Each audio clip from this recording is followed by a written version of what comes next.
Billionaire was about to board when he helped a lost boy, then froze seeing the mother. His ex Welcome to Secrets narrated.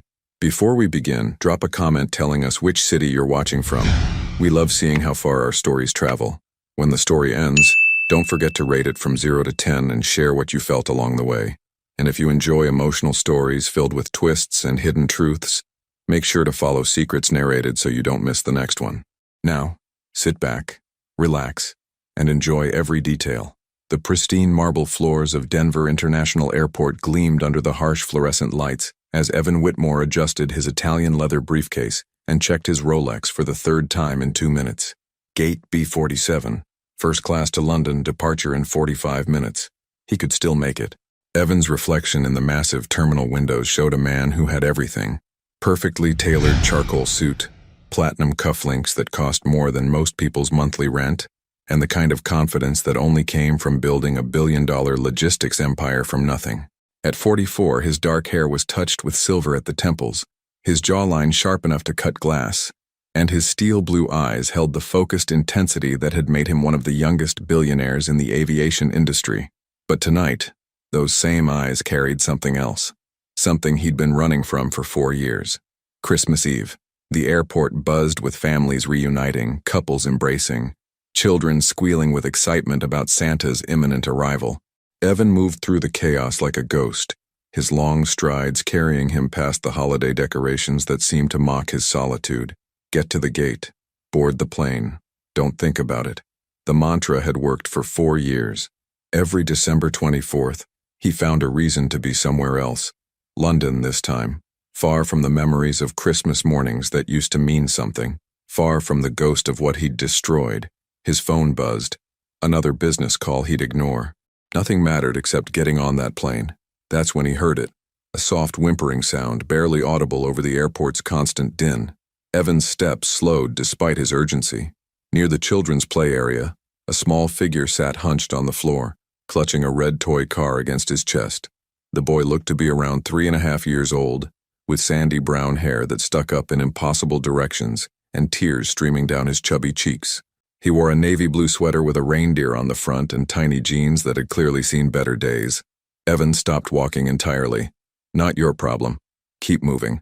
But something about the child's lost expression tugged at a place in his chest he'd thought was permanently closed for business. The boy looked up and their eyes met. Startling blue eyes that seemed eerily familiar. Hey there, buddy. Evan found himself kneeling beside the boy before he'd consciously made the decision to stop. His expensive suit would probably be ruined by the airport floor, but he couldn't bring himself to care. You okay? The boy sniffled and shook his head, holding up the toy car. Mama, he whispered, his voice so small it barely registered. You can't find your mama? Evan's voice gentled in a way that would have shocked his business associates. What's your name? Theo. The boy wiped his nose with the back of his hand, leaving a shiny trail across his sweater. That's a strong name. I'm Evan. He glanced around the immediate area, looking for a frantic parent. Where did you last see your mama, Theo? The boy pointed vaguely toward the food court, his lower lip trembling. She was getting coffee. Then I saw the airplane. He gestured toward the massive windows overlooking the tarmac. And then she was gone. Evan felt his chest tighten. The kid was terrified, and rightfully so. The airport was enormous, crowded, and overwhelming even for adults. Well, let's find her together, okay? Evan held out his hand, surprised by his own words. He should be boarding his flight. He should be running away, just like he always did. Instead, he was holding hands with a lost toddler. They'd barely taken 5 steps when a voice cut through the crowd like a knife through his chest. Theo, Theo! The voice was raw with panic, desperate with the kind of terror that only a mother could feel. Evan knew that voice, had heard it laugh, whisper sweet words in the dark, and speak his name with love, had heard it say goodbye 4 years ago. The woman running toward them was a vision that stopped time itself. Auburn hair flew behind her like a banner, her green eyes wide with fear and relief. She wore a simple cream sweater and dark jeans, her face flushed from running. At 33, Lila Grant was even more beautiful than he remembered, but there was something different about her now. A strength, a confidence that hadn't been there before. Mama!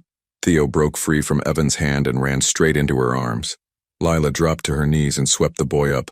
holding him so tightly it was as if she was trying to absorb him back into her body. "Oh God, baby, don't ever scare Mama like that again.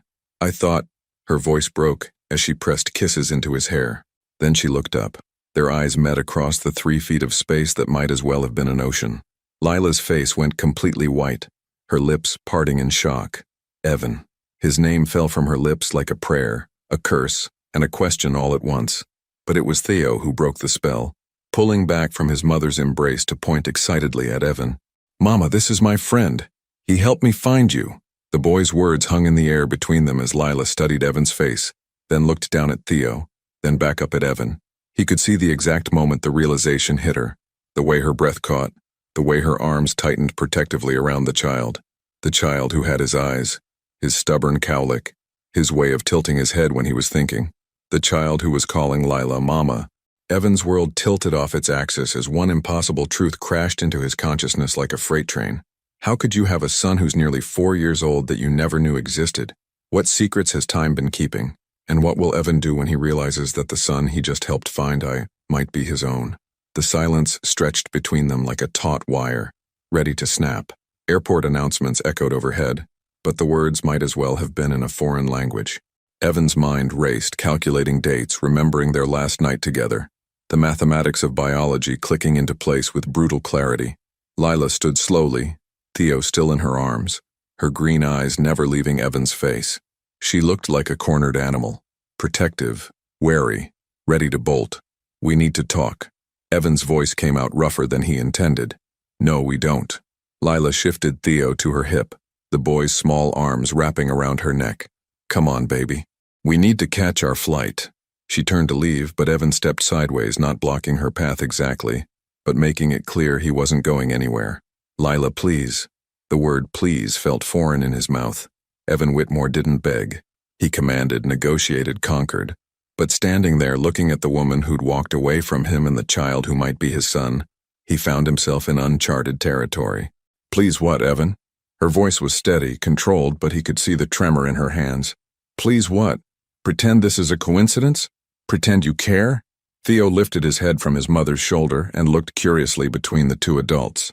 "Mama, why are you sad?" The innocent question hit both of them like a physical blow. Lila's composure cracked just slightly, and Evan felt something twist in his chest. "I'm not sad, sweetheart. We just need to go." She pressed a kiss to Theo's temple, but her eyes remained locked on Evan's. "Our plane leaves soon. Where are you going?" The question escaped before Evan could stop it. "That's not your business anymore, isn't it?" He gestured toward Theo, whose blue eyes were studying him with unsettling intensity. "When's his birthday, Lila?" She went completely still. "Don't." "When?" "Evan, stop." "August 15th? He was guessing, but the way her face went pale told him he was close. "August 20th. "Stop it." Her voice was barely a whisper. "August 18th. He watched her flinch and knew he'd hit the mark. His legs felt unsteady. 9 months from their last night together. The math was simple, devastating, undeniable. Theo had been watching this exchange like a tennis match, his small head turning back and forth between them. Now he pointed at Evan with one chubby finger. "Are you coming on our airplane?" The question hung in the air like a prayer. Evan looked down at the boy, his son, Jesus Christ, his son, and felt the ground shift beneath his feet. Evan started, then stopped. What was he supposed to say? That he'd been running away from Christmas, from memories, from everything that mattered? That he'd been about to board a plane to London because he couldn't stand to be alone with his regrets for another holiday? "We have to go." Lila's voice was firmer now, but Evan could see the exhaustion in her shoulders, the weight she'd been carrying alone. "Where have you been living?" He couldn't stop the questions from coming. 4 years of wondering, of assuming she'd moved on with someone else, of convincing himself he was better off without her. Seattle. This whole time. "Evan, please, just let us go." But he couldn't. Not now. Not when everything he thought he knew about his life had just been turned inside out. "Why didn't you tell me?" The question came out louder than he intended, and Theo startled in Lila's arms. She immediately began rubbing soothing circles on the boy's back, her maternal instincts kicking in. "Keep your voice down," she hissed. "Why didn't you tell me I had a son?" "Because you didn't want one." The words exploded out of her, raw and painful. Several nearby passengers turned to look, and Lila immediately lowered her voice, but her eyes blazed with old hurt. You made that crystal clear, Evan. Children were complications, remember? Complications you couldn't afford. The words hit him like physical blows because they were true. He had said that. Multiple times. Usually when they'd walk past families in the park, or when Lila would pause to coo at babies in restaurants. He'd been building his empire, focused solely on growth, expansion, success. That was different, he said weakly. Was it? Was it really? Tears gathered in her eyes, but she blinked them back fiercely. You were sleeping with your secretary, Evan. You were working 18-hour days and coming home angry when I asked about your meetings with investors who all seemed to be beautiful women half your age. You think I was going to trap you with a baby you didn't want? Theo was getting restless, squirming in her arms. Mama, I'm tired.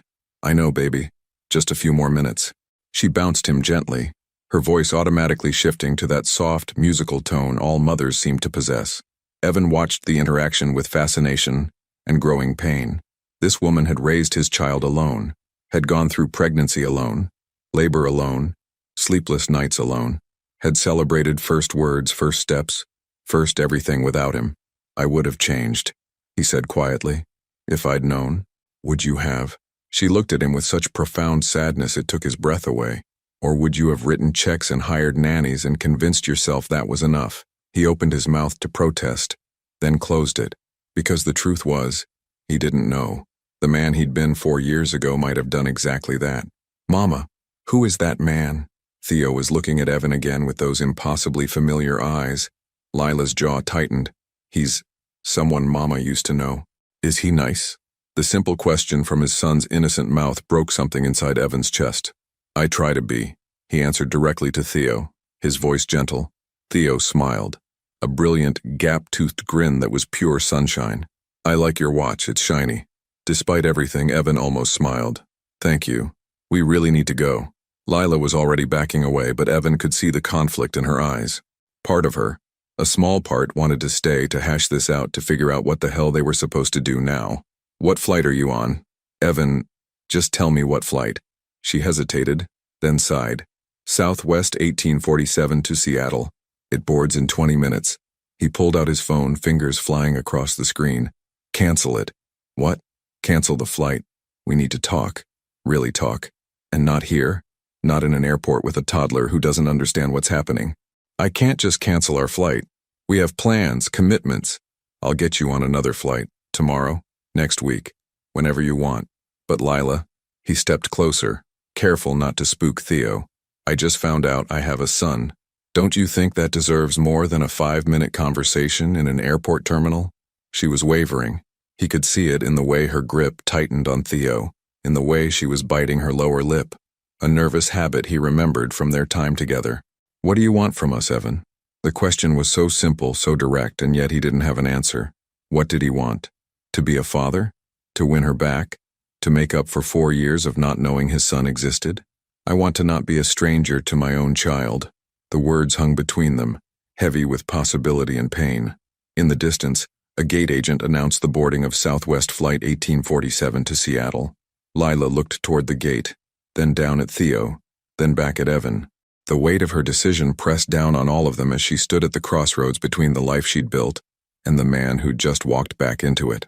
The final boarding call for Southwest 1847 to Seattle echoed through the terminal, urgent and unforgiving. Lila closed her eyes, her breath shaky as she held Theo closer to her chest. The boy was getting heavier in her arms, his eyelids drooping with the exhaustion that came with being almost 4 years old and way past his usual bedtime. Mama? Theo's voice was sleepy, confused. Are we going home now? Home. The word hit Evan like a punch to the gut. Home was Seattle. Home was a life he'd never been part of. Home was bedtime stories and scraped knees and birthday parties he'd missed. 3.5 years of home that had happened without him. I don't know, baby, Lila whispered, and Evan could hear the tremor in her voice. Mama's thinking. She looked toward the gate where the last stragglers were showing their boarding passes, then back at Evan. Her green eyes were stormy with conflict, fear, and something else. Something that looked almost like hope. If I stay, she said quietly. If I miss this flight, what then? You disappear again when you get bored? When this novelty wears off and you remember why you didn't want children in the first place? The accusation stung because it was fair. Evan had a track record of walking away when things got complicated. when emotions ran too deep, when the stakes felt too high. But looking at Theo's sleepy face, at those blue eyes that were unmistakably his own, he felt something shift inside his chest, something permanent and unbreakable. "I won't disappear," he said, and meant it more than he'd meant anything in years. "How do I know that?" Because he struggled for the words, for some way to make her understand that he wasn't the same man who had destroyed their relationship 4 years ago. "Because I've been disappearing for 4 years, Lila, running from everything that mattered, and I'm tired of running." Theo lifted his head and looked at Evan with sudden alertness. "Are you sad too?" The innocent question from his son's mouth nearly undid him completely. "Yeah, buddy. I'm a little sad. When I'm sad, Mama sings to me." "Do you want her to sing to you?" Evan's throat tightened. "Maybe later." Lila was studying his face with the intensity of someone trying to solve a complex equation. He could see her weighing risks, calculating possibilities, trying to protect both herself and Theo from potential heartbreak. The gate agent made one final announcement. "Last call for Seattle." "Okay," Lila said suddenly, her voice barely audible over the airport noise. "Okay, I'll stay, but not here, not in public. And if Theo gets scared or uncomfortable, if this becomes too much for him, we leave immediately," Evan finished. "Whatever you need, whatever makes you both comfortable." She nodded, then turned toward the gate agent. "Excuse me, I need to speak with someone about changing my flight." 15 minutes later, they were walking through the airport in surreal silence. Theo had perked up at the adventure of not getting on the airplane, chattering about the moving walkways and pointing at every plane they passed. Evan had arranged for a car, not his usual black sedan with a driver, but a simple rental that wouldn't intimidate a small child. "Where are we going?" Lila asked as they waited by the baggage claim for her single suitcase. "There's a hotel nearby, the Westin. They have a family suite room service, everything we need to—" He paused, realizing how presumptuous he sounded. "I mean, if you're comfortable with that, I can get you your own room, of course. Separate floors if you want." She almost smiled at his awkwardness. "One suite is fine, but I'm keeping the bedroom with Theo." "Of course." The drive to the hotel was filled with Theo's running commentary on everything they passed. "Look, Mama, Christmas lights. That building is really tall. Why is that man wearing a funny hat?" His innocent chatter filled the spaces where adult conversation should have been, providing a buffer against the tension crackling between his parents. Evan found himself stealing glances at Lila in the rearview mirror. She'd changed so much, but in ways that made her more beautiful, not less. There was a confidence about her now, a quiet strength that hadn't been there before. Motherhood had shaped her into someone formidable. The Westin was elegant but not ostentatious. Evan had chosen it deliberately to avoid overwhelming them with his wealth. The suite had a living area with a couch and coffee table, a small kitchenette, and a separate bedroom with 2 queen beds. "This is fancy," Theo announced, immediately gravitating toward the floor-to-ceiling windows that offered a view of the city lights. "Mama, look how tiny the cars are." Lila set down their suitcase and helped Theo out of his jacket, her movements efficient and practiced. Evan watched the domestic scene with fascination and growing ache. This was what he'd missed. The casual intimacy of family life, the way she anticipated Theo's needs before he voiced them. "Are you hungry, sweetheart?" she asked Theo, smoothing his hair. "Can we have room service?" Theo's eyes were wide with the possibility. "Like in the movies? If that's okay with—" Lila glanced at Evan, seeming to remember he was there. "Whatever he wants," Evan said quickly. "Whatever you both want." They ordered simple food, grilled cheese and fries for Theo, salads for the adults, and while they waited, an awkward silence settled over the room. Theo was exploring every corner of the suite, opening drawers and touching everything with the fearless curiosity of a toddler. "He's beautiful," Evan said quietly, watching his son investigate the complimentary chocolates on the pillows. "He's everything to me." Lila's voice was fierce with maternal protection. "Tell me about him. About everything." Lila curled up in the corner of the couch, tucking her legs under her. "What do you want to know?" "Everything. When did he start walking? What's his favorite food?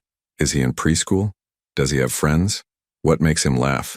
The questions poured out of him, years of unknown history demanding answers. "He walked at 11 months, she began, her voice softening as she watched Theo. "Early, like he was in a hurry to see the world. His favorite food changes weekly, but right now it's pancakes with way too much syrup. He's in preschool 3 days a week and has a best friend named Maya, who's convinced they're going to get married when they turn 4. Despite everything, Evan found himself smiling. What else? He loves books, especially the ones with dragons. He can count to 20 in English and 10 in Spanish. His teacher, Mrs. Rodriguez, has been working with him. He's obsessed with airplanes, which I guess makes sense now. She gestured vaguely at Evan. He sleeps with a stuffed elephant named Mr. Peanuts and refuses to take baths without at least 6 rubber ducks. Each detail was a gift and a knife, a glimpse into the life he'd missed, the moments he could never get back. "And you?" he asked. "What have you been doing?" "Surviving," she said simply. "Working, raising him. I'm a graphic designer now, freelance mostly so I can work around his schedule. We have a small apartment in Capitol Hill. Nothing fancy, but it's ours." Mama." Theo's voice interrupted whatever Evan had been about to say. The boy had discovered the remote control and somehow turned on the TV to a Christmas movie. "Look, Santa. Come here, baby." Lila patted the couch beside her, and Theo climbed up, snuggling against her side. The three of them sat there in the soft lamplight, watching animated reindeer dance across the screen, and for a moment, it almost felt like a family, almost felt like what they could have been.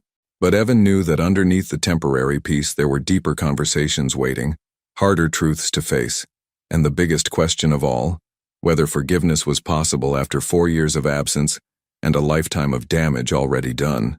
By the time room service arrived, Theo had fallen asleep against Lila's shoulder, his small body warm and trusting in a way that made Evan's chest ache. The Christmas movie played softly in the background, forgotten as both adults watched the rise and fall of the child's breathing. "I should put him to bed," Lila whispered, but she made no move to get up. There was something peaceful about the moment, something neither of them wanted to break. "Does he always fall asleep so easily?" Evan asked quietly. "Only when he feels safe." The words carried weight, an unspoken message about trust and security, and the life they'd built without him. Evan watched as she carefully maneuvered Theo off the couch, supporting his head as she lifted him. It was clearly a practiced movement, something she'd done hundreds of times. The boy stirred slightly but didn't wake as she carried him toward the bedroom. "There are pajamas in the suitcase," she called softly over her shoulder. Evan found himself following, drawn by curiosity and something deeper.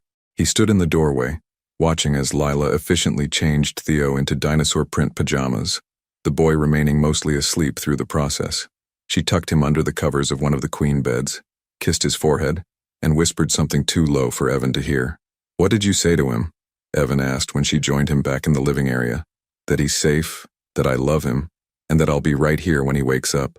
She settled back onto the couch, suddenly looking exhausted. "It's what I say every night." The room service cart sat between them, loaded with food neither of them seemed interested in eating. The weight of everything unsaid filled the space like fog. "Can I ask you something?" Lila's voice was tentative. "What happened to you? I mean, really happened? Because the man I fell in love with he would never have cheated on you?" Evan finished when she couldn't say the words. She nodded, her eyes fixed on her hands. Evan was quiet for a long moment, trying to find words for the slow dissolution that had happened without him even noticing. "I got lost," he said finally. "The business started growing so fast and suddenly everyone wanted something from me. Investors, clients, employees, women who saw the money before they saw me. That's not an excuse." "No, it's not." He looked directly at her.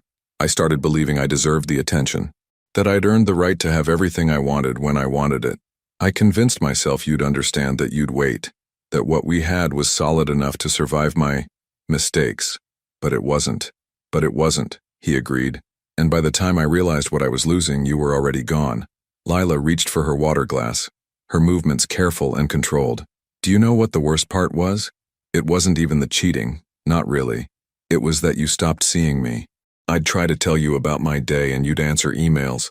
I'd suggest we go somewhere together and you'd schedule it like a business meeting. I became invisible in my own relationship." The words hit him like physical blows because they were true. Every accusation, every hurt. He remembered it all now with painful clarity. "The woman I caught you with," Lila continued. "She wasn't even the first, was she?" Evan's silence was answer enough. "I thought so." She let out a shaky breath. "I kept telling myself I was imagining things, that I was being paranoid or needy. But deep down I knew. Why didn't you leave sooner? Because I loved who you used to be, and I kept hoping that man would come back." Her voice broke slightly. "But he didn't, did he? Not until it was too late." They sat in the heavy quiet, the Christmas movie still playing its cheerful soundtrack in stark contrast to the pain filling the room. "What about after?" Evan asked. "After you found out you were pregnant?" Lila's hand moved unconsciously to her stomach as if remembering. "I was terrified. 29 years old, single, pregnant, with no family to help me. My parents died when I was 25. You remember that? No siblings. Just me and this baby I hadn't planned for. You could have called me." And said what? "Hi, Evan, I know you're busy with your empire and your secretary, but surprise, you're going to be a father to the child you never wanted?" She shook her head. "You would have written me a check and hired lawyers to make sure I never bothered you again." He wanted to protest, to say he would have been different, but the truth was she was probably right. The man he'd been then would have seen a baby as a liability, a complication to be managed rather than a miracle to be celebrated. "Tell me about when he was born," Evan said suddenly. Lila's expression softened. "August 18th, 2:47 a.m., 15 hours of labor. He was 8 pounds, 2 ounces, and he had this full head of dark hair that stuck up everywhere." She smiled at the memory. "The first time they put him in my arms, he opened his eyes and looked right at me, like he was trying to figure out if I was going to be good enough to be his mom. Were you? Good enough? I had to be. There was no one else." Her voice was fierce with remembered determination. "I read every parenting book I could find, took him to every doctor's appointment, every milestone checkup. When he got his first fever, I called the pediatrician's office 4 times in one night because I was convinced something terrible was happening." Evan found himself smiling despite the ache in his chest. "What else?" "His first word was airplane. Not mama or dada. Airplane. He was 8 months old and we were at the park near SeaTac. A plane flew overhead, and clear as day he said airplane.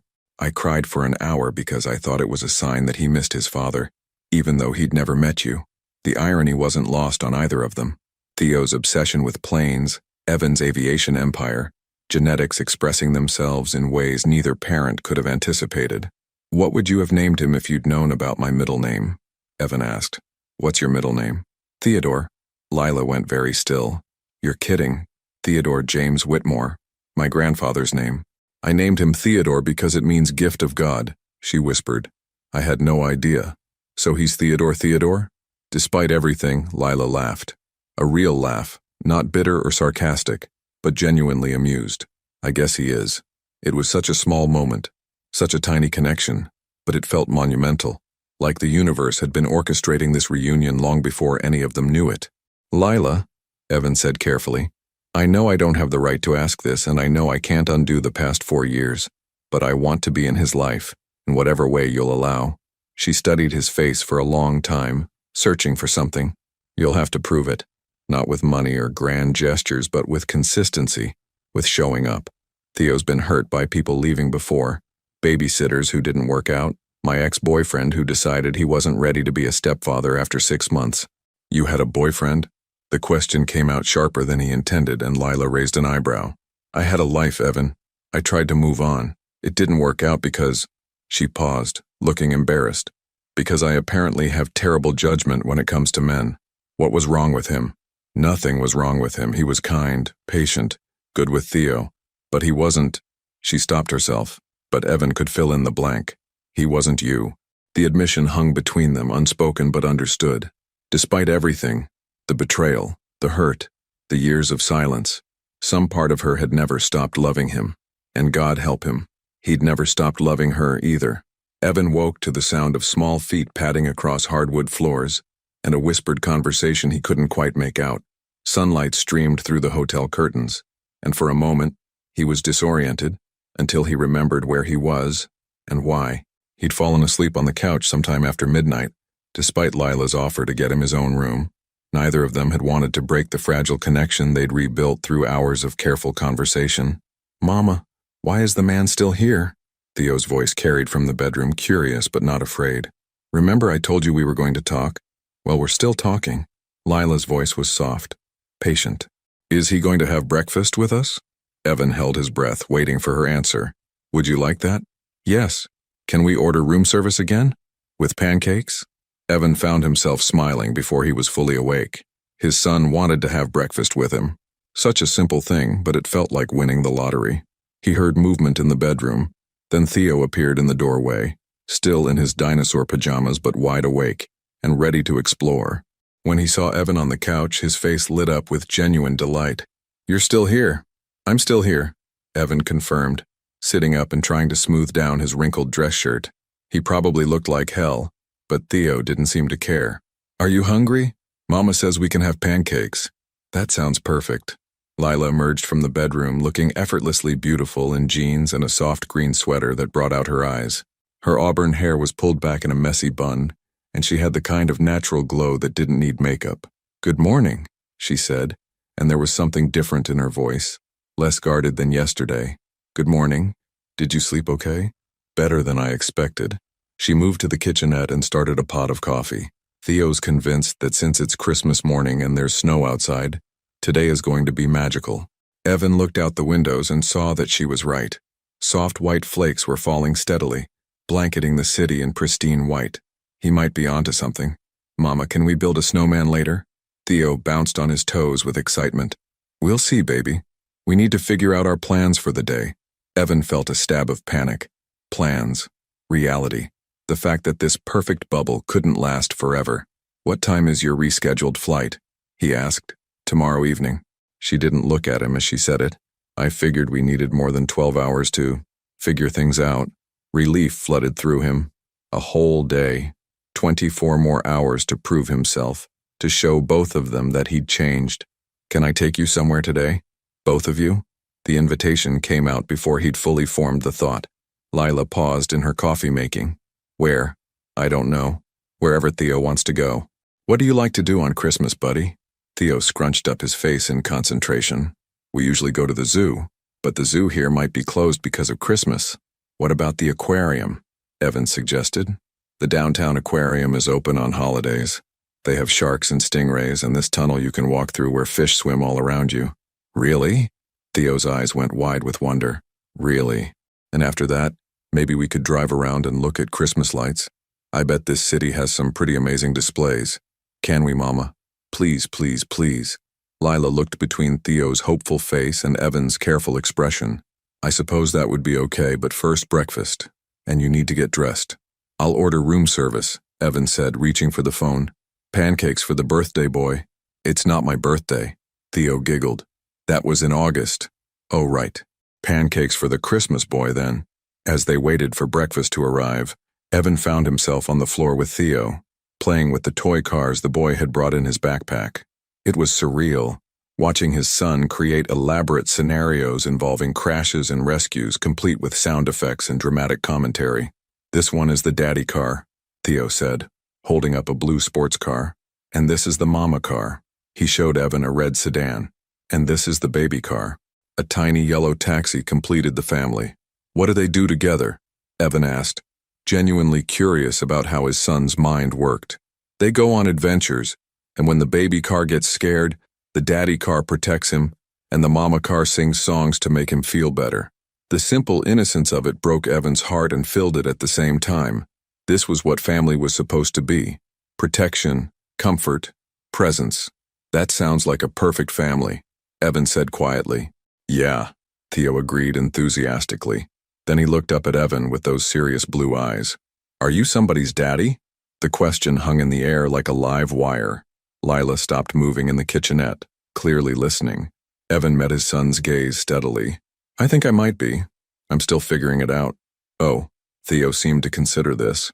"Being a daddy looks hard?" "Why do you say that?" "Because Maya's daddy is always tired, and sometimes he gets grumpy when Maya asks him to play.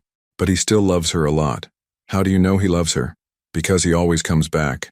Even when he has to go to work or go on trips, he always comes back." The wisdom in his son's simple words hit Evan like a physical blow. Love wasn't about grand gestures or perfect moments, it was about showing up. Consistently. Reliably. Even when it was hard. "You're very smart," Evan told him. "I know," Theo said matter-of-factly, then went back to his cars. Breakfast arrived in a flurry of covered dishes and impressive presentations. Theo's pancakes came with whipped cream and strawberries arranged in a smiley face, which delighted him so much he insisted on taking a picture with Lila's phone before eating them.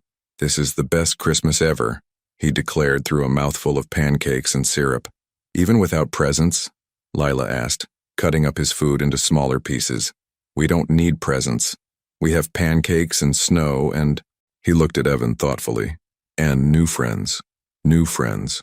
Not daddy, not family, but friends. It was a start, more than Evan had any right to hope for. After breakfast, they bundled up for their adventure. Theo was beside himself with excitement as they took the elevator down to the lobby, chattering nonstop about fish and sharks and Christmas lights. The rental car felt different today, less like strangers sharing a ride, and more like something approaching a family outing. Theo was secured in a car seat Evan had somehow procured overnight. Lila didn't ask how, and he kept up a running commentary on everything they passed. Look, Mama, that building has a Christmas tree on top. I see it, baby. And that one has lights shaped like snowflakes. The aquarium was magical through a child's eyes. Theo pressed his face against every glass wall, oohing and eyeing at jellyfish and sea turtles and tropical fish in impossible colors. When they reached the shark tunnel, he grabbed both Evan's and Lila's hands without thinking, creating a chain between them as hammerheads glided overhead.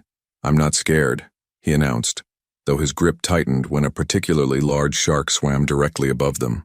You're very brave, Evan told him, and meant it. Braver than you? Theo challenged. Much braver than me. They spent 3 hours wandering through underwater worlds, and Evan found himself relaxing in a way he hadn't in years. There were no business calls, no meetings, no deadlines.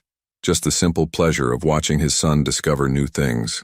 But it was the quiet moments that affected him most.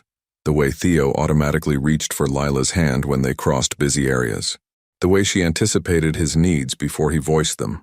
Pulling out snacks when he got cranky and suggesting bathroom breaks before he asked. The way they moved together with the easy choreography of a partnership built over years. He was the outsider here, the newcomer trying to find his place in an already perfect system. But for the first time in his adult life, being an outsider didn't make him want to conquer or possess. It made him want to earn his way in. As they prepared to leave the aquarium, Theo tugged on Evan's coat sleeve. Can I tell you a secret? He whispered. Evan knelt down to the boy's level. Of course. Theo cupped his small hands around Evan's ear. I think my mama likes you. The innocent observation sent warmth spreading through Evan's chest. He glanced over at Lila, who was buying postcards at the gift shop, unaware of her son's matchmaking efforts. What makes you think that? Evan whispered back. She keeps smiling when she looks at you, and she only does that when she's happy, out of the mouths of babes. Evan realized the boy was right. Lila had been smiling more today, her guard dropping incrementally as the hours passed. Can I tell you a secret too? Evan asked. Theo nodded eagerly. I think you and your mama are the best Christmas present I could ever get. The boy's face broke into the kind of pure, joyful grin that could power a small city. Really? Really. But even as he said the words, Evan knew that tomorrow was coming. Tomorrow when Lila would take Theo back to Seattle, back to their real life, and he'd be left to figure out how to be part of a family he'd only just discovered existed. By late afternoon, snow was falling more heavily, transforming Denver into a winter wonderland that made even Evan, who'd traveled the world, stop and stare in wonder. They'd spent the day touring the city's Christmas light displays, driving slowly through neighborhoods where houses competed for the most spectacular decorations. Theo had fallen asleep in his car seat during the last stop, exhausted from excitement and sugar from the hot chocolate they'd shared at a holiday market. Lila sat quietly in the passenger seat, watching the snow collect on the windshield. He had a good day, she said softly, glancing back at their sleeping son. So did I. Evan turned down a side street lined with houses covered in twinkling lights. I can't remember the last time I just enjoyed something without thinking about work or schedules or what came next. You used to be like that, before everything changed. They drove in comfortable silence for a while, the only sounds being Theo's soft breathing and the gentle swish of windshield wipers. The city looked magical in the snow, like a snow globe someone had shaken and set down to settle. Can I ask you something? Lila's voice was hesitant. What happened to your company? I mean, I know it's successful, but what happened to the man who built it? Evan considered the question as he navigated through the snowy streets. I think I got addicted to the chase, to winning. Every deal had to be bigger, every quarter had to beat the last. Somewhere along the way, I forgot why I started the business in the first place, which was freedom. I wanted to be my own boss, make my own decisions, build something that mattered. He laughed, but there was no humor in it. Instead, I became a slave to everything I thought I wanted. Lila was quiet for a long moment. And now? Now I'm wondering what the point of all of it was if I have no one to share it with. They pulled into the hotel parking garage as the snow continued to fall. Evan carefully lifted the still sleeping Theo from his car seat, surprised by how natural it felt to hold his son. The boy stirred slightly but remained asleep, his small hand curling around Evan's shirt collar. Back in the suite, Lila efficiently changed Theo into pajamas and tucked him into bed while Evan watched from the doorway. She'd done this routine thousands of times, but tonight felt different. Tonight, there was someone there to witness the quiet devotion of her love. "Sweet dreams, my brave boy," she whispered, kissing Theo's forehead. "Tomorrow we go home, but tonight we're safe and warm and together."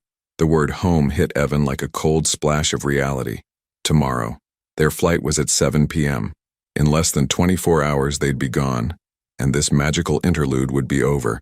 When Lila joined him in the living room, she looked as deflated as he felt. "What happens now?" she asked, settling onto the couch with her legs curled under her. "I don't know, I've been trying not to think about it." "Well, we have to think about it. We have to figure out logistics, schedules, how this is going to work with Theo." Evan sat down beside her, close enough to catch the faint scent of her perfume, something light and floral that he remembered from before. "What do you want? Ideally?" Lila was quiet for so long, he thought she might not answer. When she finally spoke, her voice was barely above a whisper. "I want him to have a father who shows up, not just with money or presents, but really shows up. For school plays and scraped knees and bedtime stories and ordinary Tuesday afternoons when nothing special is happening." "And what about you?" His voice was equally quiet. "What do you want for you?" She met his eyes and he saw something vulnerable there, something she'd been guarding carefully. "I want to stop being afraid." "Afraid of what?" "Of trusting you again. Of letting him love you and then watching you disappear when things get difficult." Her voice broke slightly. "Of admitting that I never stopped missing you, even after everything you put me through." The confession hung between them like a bridge neither was sure they should cross. Evan reached out slowly, giving her time to pull away, and took her hand. "I know I don't deserve another chance. I know I have to earn your trust and his love. But Lila," he squeezed her fingers gently, "I'm not the same man who hurt you. I can't promise I'll be perfect, but I can promise I'll never stop trying to be worthy of you both." "How do I know that? How do I know this isn't just guilt or some midlife crisis?" Evan was quiet, thinking about her question. "Because yesterday morning I was getting on a plane to run away from everything that reminded me of you. And today the thought of you taking him back to Seattle and me going back to my empty life feels like dying." Lila's eyes filled with tears. "Don't say things like that unless you mean them. I've never meant anything more in my life." They sat there holding hands in the soft lamplight, the Christmas tree in the corner casting colorful shadows on the walls. Outside snow continued to fall, blanketing the world in pristine white. "If we try this," Lila said finally, "if we really try to make this work, it has to be different this time. I won't be invisible again, Evan. I won't be something you fit in between meetings. You'll never be invisible to me again, I promise."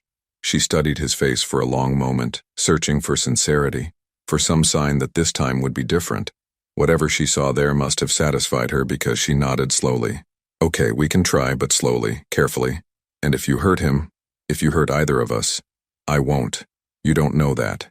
You can't know that. You're right. I can't know it, but I can choose it. Every day, every moment. I can choose to be the man you both deserve." As if summoned by their conversation, a small voice called from the bedroom. "Mama? I'm here, baby," Lila called back, but Theo appeared in the doorway, rubbing his eyes. "I had a dream about sharks," he said sleepily, "but they were nice sharks who wanted to be friends." Lila smiled, opening her arms. "Come here, dreamer." But instead of going straight to his mother, Theo looked at Evan. "Will you still be here in the morning?" The question was so simple, so trusting, that it nearly broke Evan's heart. "If you want me to be." "I do," Theo said matter-of-factly, then climbed onto the couch between them. And there they sat, three people who were still figuring out how to be a family but who were finally brave enough to try. Evan woke to the sound of his phone buzzing insistently on the coffee table. For a moment he was disoriented, sunlight streaming through unfamiliar windows, a small warm body pressed against his side, the scent of coffee brewing somewhere nearby. Theo had apparently migrated from his bed to the couch sometime during the night, and was now sprawled across Evan's chest, one small hand fisted in his shirt. The sight of his sleeping son filled Evan with such overwhelming tenderness that he almost ignored the phone. Almost. But years of being on call for his business had trained him to respond to that particular ringtone, his assistant's emergency line. He carefully extracted himself from under Theo and answered quietly, "This better be life or death, Miranda." "Sir, I'm so sorry to bother you on Christmas, but we have a situation. The Singapore deal. Something's gone wrong. The investors are threatening to pull out and they're demanding a face-to-face meeting. Today." Evan closed his eyes, feeling the familiar weight of responsibility settling back onto his shoulders. "Today is Christmas." "I know, sir. I tried to explain that, but they're saying if you're not on a plane to Singapore within 12 hours, they're walking. This is the Morrison account. It's worth $300 million. $300 million. Enough to fund his company's expansion for the next 5 years. Enough to secure the jobs of his 800 employees. The old Evan would have been packed and headed to the airport within the hour. "Sir, are you there?" "I'm here." He glanced toward the bedroom where Lila was emerging, her hair tousled from sleep, wearing an oversized t-shirt that somehow made her look even more beautiful. "Should I have the jet prepared?" Miranda pressed. Lila's eyes found his, and he saw understanding dawn on her face. She'd heard enough to know what this call meant. Her expression didn't change, but something shuddered behind her eyes. "Give me 2 hours," he said finally. "I'll call you back."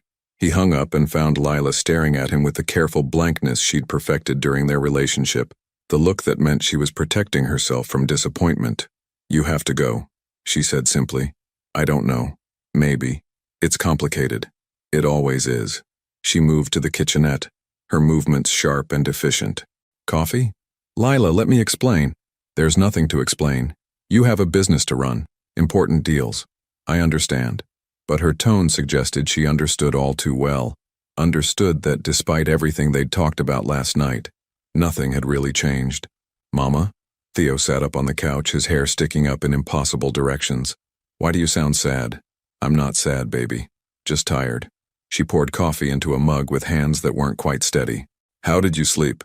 "Good. I dreamed about flying in airplanes with the sharks from yesterday." He looked around the room, his gaze settling on Evan. "Oh, you're still here." "I'm still here," Evan confirmed, though the words felt hollow now. "Are we going to have more pancakes?" The innocent question hung in the air as Evan felt the weight of the decision crushing down on him. $300 million, 800 jobs, the biggest deal his company had ever negotiated. Or Christmas morning with the son he'd just discovered and the woman he'd never stopped loving. "Actually, sweetie," Lila said carefully, "we need to talk about today. We need to pack our things and get ready to go home." "But I don't want to go home yet." Theo's face crumpled with confusion. "I want to stay and play with Evan." "I know, but sometimes we have to do things we don't want to do." Evan felt something sharp and painful twist in his chest. "What if we didn't have to?" Both Lila and Theo looked at him. "What if you both came with me?" "To Singapore?" Lila's coffee mug hit the counter harder than necessary. "Are you serious?" "Why not? Theo's never been on a plane, have you, buddy? We could make it an adventure." "Really?" Theo bounced on the couch. "We could fly in an airplane? A real one?" But Lila was shaking her head. "Absolutely not." "Why not?" "Because I'm not going to drag my son halfway around the world for a business meeting. Because I have responsibilities in Seattle. Work, his preschool, our life. Because this is exactly what I was afraid of." "What do you mean?" "You're doing it again, Evan. Making decisions about our lives without consulting us. Assuming we'll just rearrange everything to fit your schedule. That's not what I'm doing, isn't it?" Her voice was rising, and Theo was watching them with wide, worried eyes. "Not 12 hours ago. You promised me I'd never be invisible again. And now you're expecting me to drop everything and follow you across the globe because it's convenient for you. It's not about convenience. It's about not wanting to leave you. Then don't leave." The simple words hit him like a slap. "Don't leave. Choose us. Choose this. It's $300 million, Lila. I can't just—" And there it is. Her voice went quiet, deadly calm. "When it comes down to it, the money wins. It always wins with you. That's not fair. This isn't just about money. It's about 800 people who depend on me for their jobs. And what about the one little person who's depending on you to be his father?" They stared at each other across the suite, years of old hurts and new hopes colliding in the space between them. Theo had gone very quiet on the couch, his toy car clutched tight in his small fists. "I have an idea," Evan said finally. "What if I send my CFO instead? Marcus has been with me for 10 years. He knows this deal inside and out. Can you do that? I don't know. Maybe. I'd be taking a huge risk. And if the deal falls through? Evan looked at his son, who was watching him with those serious blue eyes that were so much like his own. Then it falls through. $300 million, Evan. You'd really risk that? He moved to the couch and sat down beside Theo, who immediately climbed into his lap. You want to know what I've learned in the past 2 days? Money can't buy Christmas morning pancakes with your son. It can't buy the look on your face when you're proud of me. It can't buy back 4 years of bedtime stories I missed. Lila's eyes were bright with unshed tears. You don't know that this will work. We don't know if we can make this work. No, we don't. But I know that if I get on that plane today, we'll never find out. He looked down at Theo, who was playing with his watch. And I'm tired of running away from the only things that actually matter. The phone rang again. Miranda, no doubt wondering what was taking so long.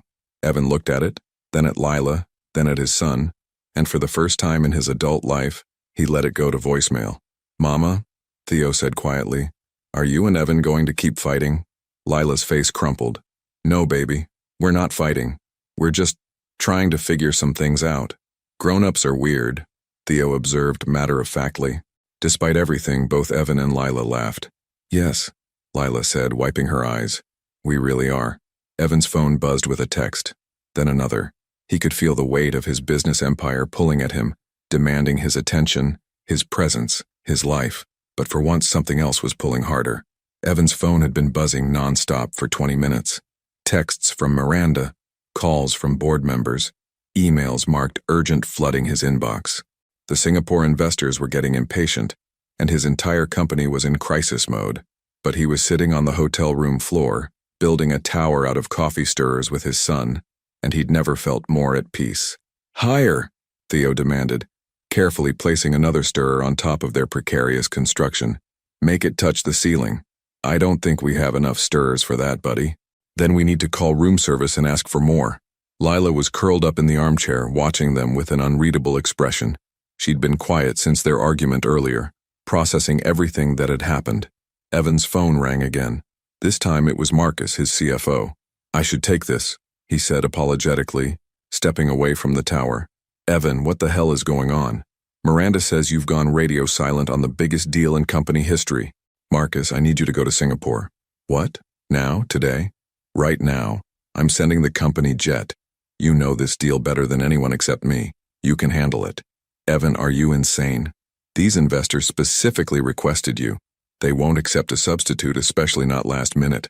Evan watched Theo carefully add another stirrer to their tower, his tongue poking out in concentration. Then we'll lose the deal. The silence on the other end was deafening. Did you just say we'll lose $300 million? That's what I said. Have you lost your mind? What could possibly be more important than... I found him, Marcus. Found who? My son. I have a son. Another long silence. Marcus had been with the company since the beginning. He'd watched Evan's relationship with Lila fall apart, had seen him become increasingly isolated and work-obsessed. Jesus, Evan, are you sure? I'm sure. Evan glanced at Lila, who was pretending not to listen. And I'm not losing him again. Okay, I'm on my way to Singapore. But Evan, if this deal falls through, the board is going to have questions. Let them ask. After he hung up, the room felt unnaturally quiet. Even Theo seemed to sense the gravity of what had just happened. Did you just risk your entire company for us? Lila's voice was barely above a whisper. I risked a deal. The company will survive. A $300 million deal, Evan. That's not just money, that's people's livelihoods. Marcus will pull it off. He's brilliant. But Lila was shaking her head. What if he doesn't? What if this destroys everything you've built? Then I'll build something else. He sat back down beside Theo, who immediately handed him another stirrer. Something that doesn't require me to choose between success and the people I love. You don't love us, Lila said quietly. You can't. You've known him for 2 days. The words hit him like a physical blow. Don't tell me what I feel. I'm trying to protect him, Evan. And myself. This is all happening so fast. And when things don't work out, why are you so sure they won't work out? Because. The word exploded out of her, startling Theo. She immediately lowered her voice, but her eyes were blazing. Because I've been here before. I've watched you choose everything else over me. I've seen you promise to change and then fall right back into the same patterns. This is different. Is it? Or are you just feeling guilty about missing 4 years? Evan felt his temper flare. You think I'm here out of guilt? I don't know why you're here. I'm here because the moment I saw him, everything else stopped mattering. Their raised voices had upset Theo, who was looking between them with worried eyes. Don't fight, he said in a small voice. Please don't fight. Both adults immediately deflated, the fight going out of them at their son's distress. Come here, baby, Lila said, opening her arms. Theo climbed into her lap and she held him close. I'm sorry. Mama didn't mean to get loud. Are you still friends? Theo asked, looking at Evan. We're still friends, Evan assured him. Sometimes friends disagree, but that doesn't mean they stop caring about each other. Oh, Theo seemed to consider this. Like when me and Maya fight about who gets to be the princess. Exactly like that. Lila was quiet for a long moment, holding Theo and staring out the window at the snowy city. There's something I need to tell you, she said finally. Something I should have told you yesterday. Evan felt his stomach drop. What? When I was pregnant? When I decided not to tell you? It wasn't just because I thought you didn't want children. Then why? She took a shaky breath. Because I overheard you on the phone with your lawyer. About a prenup. Evan frowned. What prenup? You were asking him about protecting your assets if we got married. About making sure no one could come after your money if things didn't work out. Her voice was barely audible. You were planning to propose, but you were also planning to protect yourself from me. The memory hit him like a freight train. He had been thinking about proposing, had even bought a ring. But his lawyer had insisted on discussing asset protection, had filled his head with stories about wealthy men who'd lost everything in divorces. Lila, I wasn't trying to protect myself from you, I was just being practical. I know, but it told me everything I needed to know about what kind of marriage we'd have. One where you'd always be looking for the exit, always protecting yourself from the risk of really trusting me. So when you found out you were pregnant, I knew that if I told you, you'd marry me out of obligation, and you'd resent both of us for trapping you. Tears were streaming down her face now. I couldn't live with that. I couldn't raise a child in a marriage where I was seen as a liability. Evan felt like the ground had been pulled out from under him. All these years he'd thought she'd left because she couldn't handle his success, but she'd left because she thought he saw her as a threat to it. I never got to explain, he said quietly, about the prenup conversation. What was there to explain? That I told him no, that I fired him the next day and found a new lawyer. He met her eyes. That I threw the prenup papers in the trash because the idea of not trusting you completely felt like the worst kind of betrayal. Lila went very still. You... what? I never wanted a prenup, Lila. That was my father's voice in my head. My lawyer's paranoia. The moment I really thought about it, about what it would mean to start our marriage from a place of distrust, he shook his head. I couldn't do it. But I heard you. You heard me asking questions. You didn't hear me rejecting every answer he gave me. The color drained from her face as the implications hit her. Oh God, Evan, I'm so sorry. You thought I was already planning our divorce before I'd even proposed. She nodded, unable to speak. I was going to propose on your birthday, he said softly. I had it all planned. Dinner at that little Italian place you loved, then a walk through the park where we had our first date. I was going to tell you that you were the only sure thing in my uncertain world. I ruined everything, she whispered. We both did. We stopped talking to each other and started making assumptions instead. Theo had been listening to this exchange with the intense focus children brought to adult conversations they didn't quite understand. Does this mean you're not friends anymore? He asked worriedly. Lila and Evan looked at each other across 4 years of misunderstanding and hurt. I think, Evan said carefully, it means we're figuring out how to be friends again. 2 hours later, Evan's phone rang with news that would have destroyed the old version of himself. The Singapore deal is dead, Marcus said without preamble. They walked. Said if you couldn't be bothered to show up personally, they'd find someone who valued their business. Evan was quiet for a moment, processing the loss of the biggest contract in his company's history. Theo was napping on the couch beside him, and Lila was in the shower giving them both space after the emotional revelations of the morning. How bad? He asked finally. Bad. The board is calling an emergency meeting. Stock will probably take a hit when this goes public. And Evan, Marcus paused.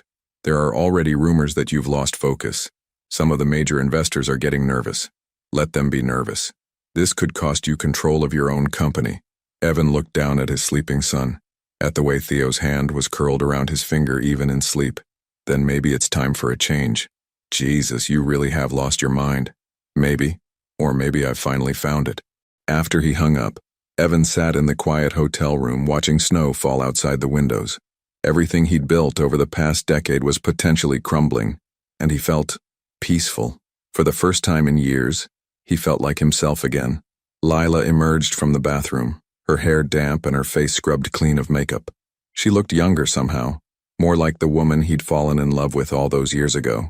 "Bad news?" she asked, noting his expression. "The worst. The deal fell through. The board is in revolt. I might lose my company." She sat down across from him, her eyes searching his face.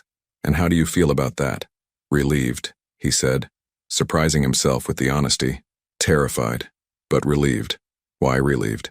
"Because for 4 years I've been carrying this weight, this constant pressure to be bigger, better, more successful. And I'm tired, Lila. I'm so tired of being that man." "What would you do if you lost the company?" Evan considered the question seriously. "Start over. Build something smaller, something that matters.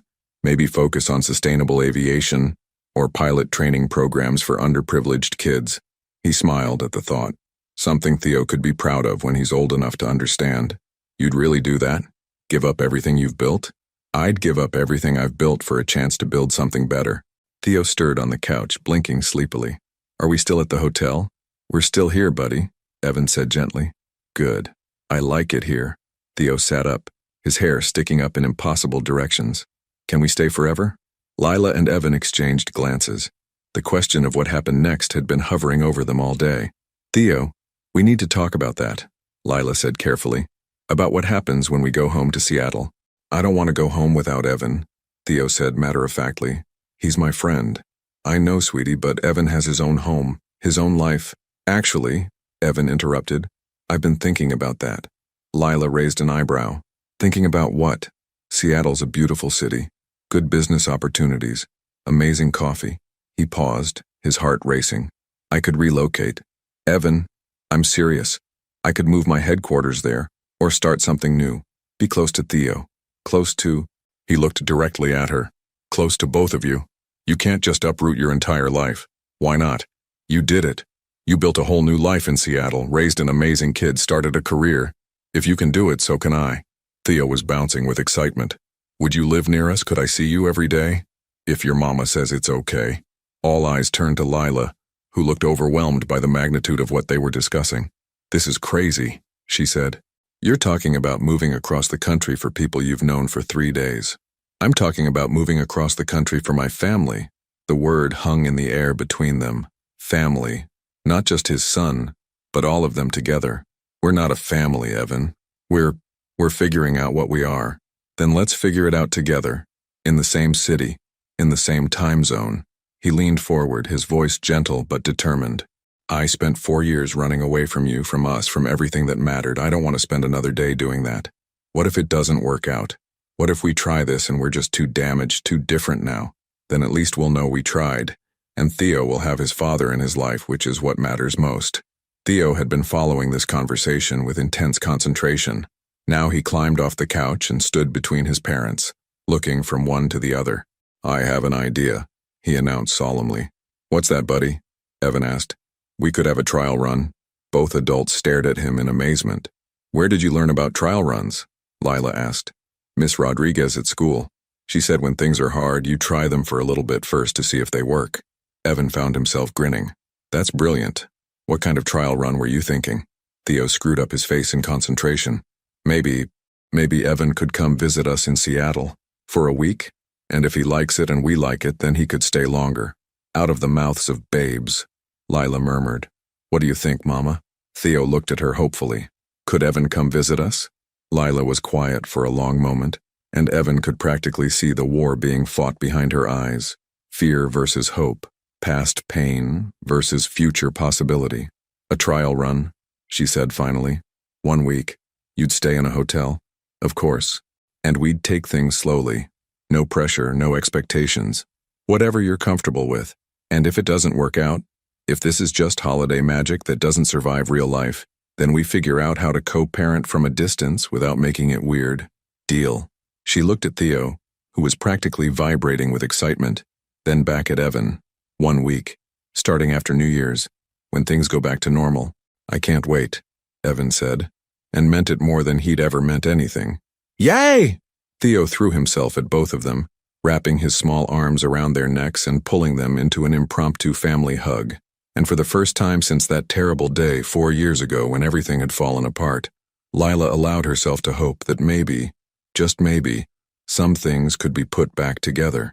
6 months later, Evan stood in the kitchen of a modest townhouse in Seattle's Capitol Hill neighborhood, making pancakes while 4-year-old Theo sat at the breakfast bar, chattering about starting kindergarten in the fall. And Maya's going to be in my class, and Tommy too. And Miss Rodriguez said kindergarten is where big kids learn to read chapter books.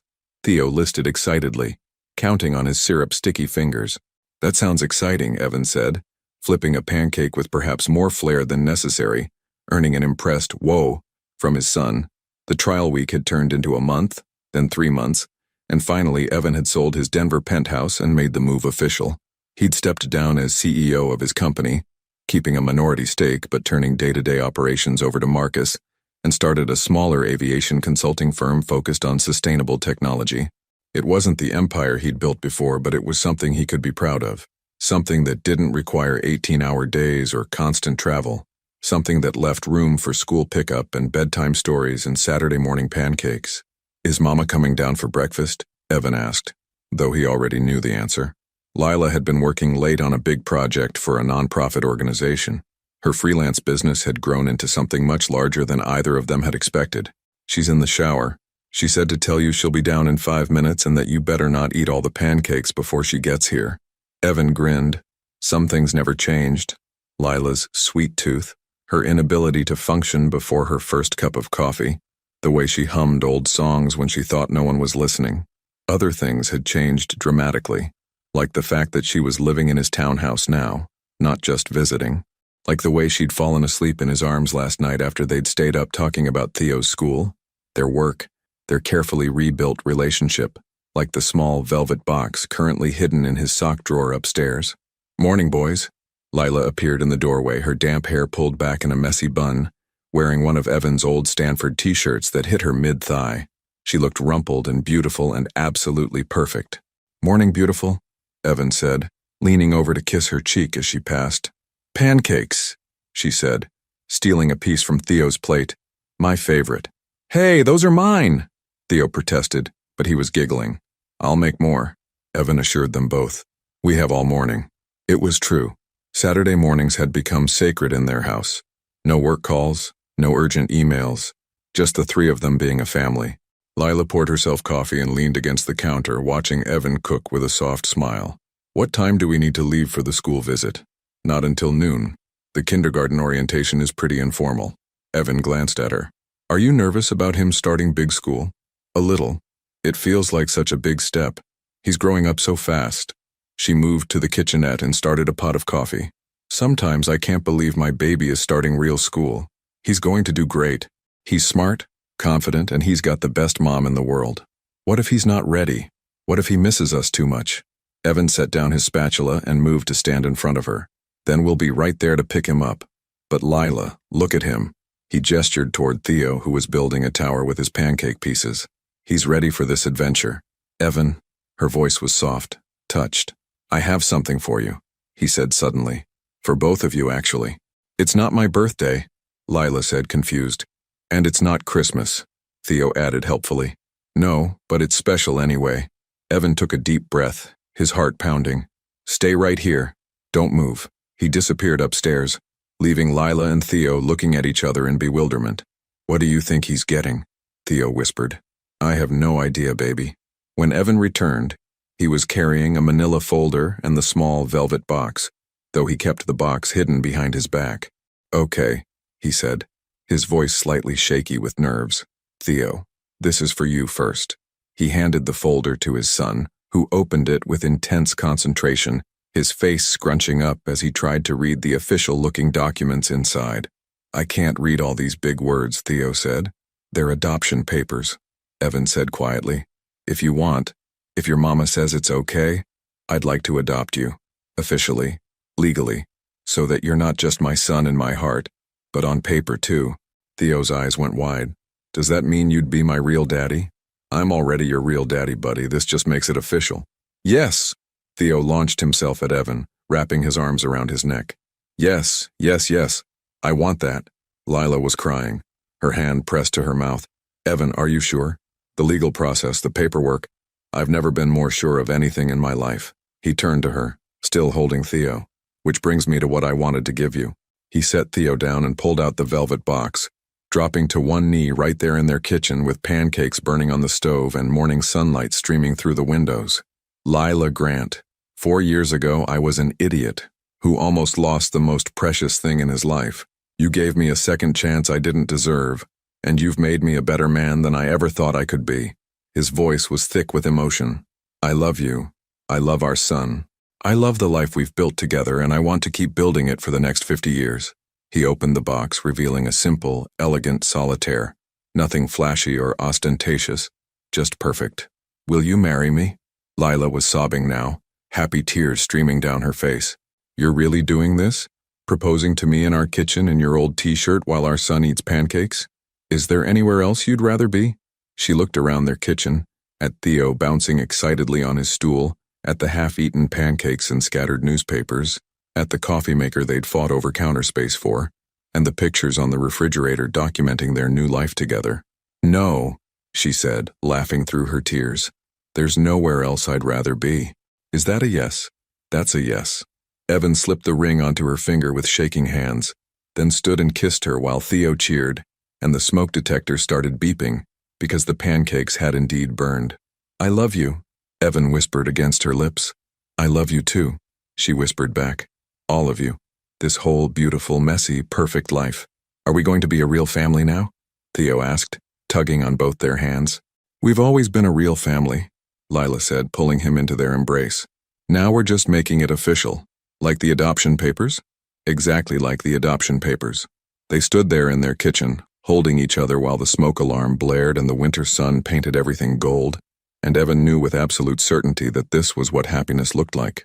Not a boardroom victory or $1 million deal, but pancakes and proposals and the promise of forever with the people who mattered most.